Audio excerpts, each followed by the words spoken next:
Patan science centre ખાતે વિવિધ વૈજ્ઞાનિક પ્રવૃત્તિઓ યોજાઈ.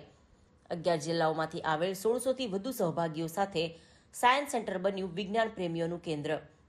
પાટણના રિજિયોનલ સાયન્સ સેન્ટર ખાતે 8 થી 13 એપ્રિલ 2025 દરમિયાન વૈજ્ઞાનિક ચિંતનને પ્રોત્સાહન આપતા અનેક વૈજ્ઞાનિક કાર્યક્રમો સફળતાપૂર્વક યોજાયા.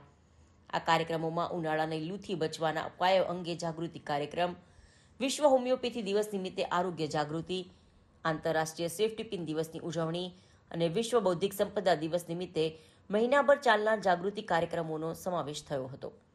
વિશેષ રૂપે વિશ્વ ક્વોન્ટમ દિવસના ભાગરૂપે ગુજકોસ્ટ ગાંધીનગર તથા Indian association of physical teachers Gujarat વિભાગના સહયોગથી વૈજ્ઞાનિક ચર્ચાનું લાઈવ પ્રસારણ યોજાયું હતું, જેમાં નિષ્ણાતો પીસી વિનોદકુમાર, ભૌતિકશાસ્ત્ર professor N Joshipura, doctor Narottam Sahu, doctor Vipul Kheraj દ્વારા ક્વોન્ટમ વિજ્ઞાનના વિવિધ પાસાઓ અંગે વિશ્લેષણાત્મક ચર્ચા કરવામાં આવી હતી. આ સમગ્ર કાર્યક્રમોમાં પાટણ, મહેસાણા, બનાસકાંઠા, અરવલ્લી, ગાંધીનગર, કચ્છ, સાબરકાંઠા, સુરેન્દ્રનગર, અમદાવાદ, સુરત અને રાજકોટ સહિત કુલ 11 જિલ્લાઓમાંથી શૈક્ષણિક પ્રવાસે આવેલા 101 વિદ્યાર્થીઓ અને શિક્ષકો તેમજ 1500 જેટલા સામાન્ય નાગરિકો સહિત કુલ 1600થી વધુ સહભાગીઓએ આ પ્રયોગાત્મક શૈક્ષણિક પ્રવૃત્તિઓનો લાભ લીધો હતો.